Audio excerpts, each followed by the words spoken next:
Hello, my name is Peyton Saka, and today I will be discussing my dream job of becoming a commercial real estate developer. I've actually wanted to become a developer since I was about 12 because my dad is a commercial real estate developer and owns a company called Saka Development, which I look forward to working for following my time here at USC. With this, I will be going over the industry and some likely trends we will see over the next few years. We'll start with our agenda containing background, previous trends, current market, COVID-19 impacts, and future predictions. So what is real estate? Real estate is any property, land, building, and all of the rights above and below ground level. There are three sectors of real estate: residential, which is homes, industrial, which is factories and storage, and commercial, which we'll be focusing on today, containing office, shopping centers, and multifamily. First, we'll go over some previous trends. In the past several years, real estate has generated a steady cash flow and returns, though with more risk than most jobs. Workplace trends in the past 10 years include open floor plans, which foster efficiency and flexibility. Shared offices and short-term leases have brought a sense of community and collaboration.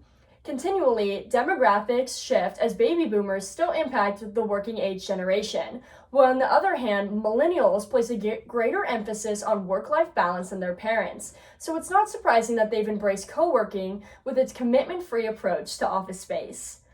As the concept of the cubicle has gone out of style, commercial real estate of the 2010s was firmly fixed on co-working, a reinvention of office space to foster collaboration. And there's no indication that it's going to slow down in the decade to come.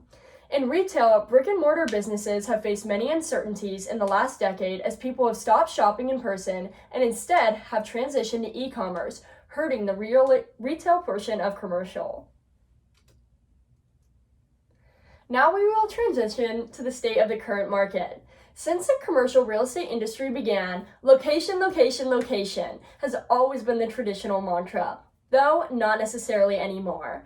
With so much going on in the world, it's no surprise that tenant preferences are changing. We are seeing technological advancements such as AI and IoT, not limited to tenant experience, but can also raise operational efficiency and lower costs, transitioning commercial real estate into a new era. With increasing globalization and the aging American worker, the competition between companies to attract and keep top talent is growing rapidly. This is a huge reason why businesses are searching for office space that encourages collaboration, increases efficiency, and provides employees with that work-life balance. Multifamily, put in short, is basically a combination of residential and commercial, which almost always includes apartments. Several factors have led to the multifamily market being so strong, but let's just say while the oldest millennials are beginning to purchase homes, a huge portion are still renters. Similar to the office market, this age category has forever changed apartment living. Now we will discuss a hot topic, COVID-19.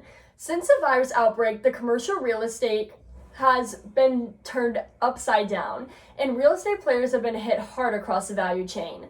People can no longer meet, eat, shop, and socialize as they used to. This has caused a decrease in consumer spending and an increase in e-commerce. Retail is struggling more than it already was, even the big boxers. Office closures and work-from-home mandates have less people going into work, so more offices are vacant. This has caused a decrease in office demand and in rent prices.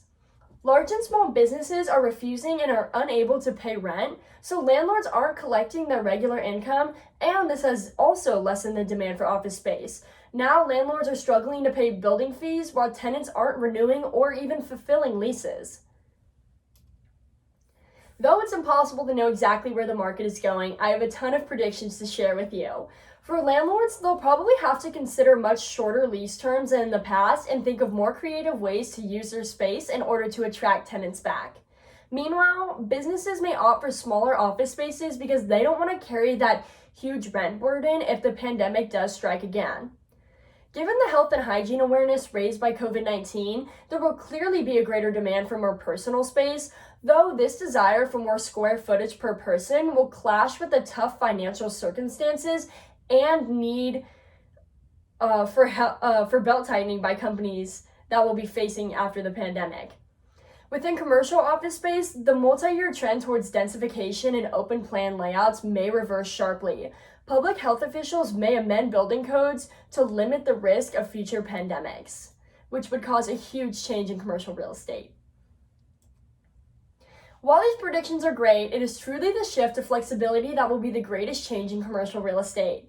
Work from home has been widely practiced even before the pandemic struck and is more commonly known as remote work today. While this has taken off tremendously in recent times, it has severely decreased the demand for commercial office space. Work near home is a flexible space providing an office setting outside of one's home, though still allows the employees to work primarily remote. Here, remote workers are able to meet, connect, and work together on projects. This model has the potential to fuel the remote working world and will change commercial real estate and workplace trends as we know them. So the most popular version of flexible office space available now is known as co-working. This is easily the largest real estate prediction for the 2020s, which shows no signs of slowing down anytime soon. This has actually led to the development of the well-known WeWork. In this model, you are able to rent out single rooms within an office unit. It's perfect for employees, especially those working remote, as well as startups or other small groups who take on more space for a year or two without the risk of a long-term lease. This demand for flex space will no doubt change the future of commercial real estate and, more importantly, the future of work-life culture. In summary, the previous trends have very evidently influenced the current market, especially technology and in the decline in retail. Though it is impossible to know what's going to happen in the future, I believe it is very safe to say that there will be an increase in personal space in the office, remote work, and flexibility options, 100%. In conclusion, people around the world invest in real estate, but regardless, real estate affects everyone one way or another. So next time you're shopping, you're in your apartment, or you're driving to work, think about how changes to this industry and its culture will affect you in the future. Thank you so much for watching my presentation.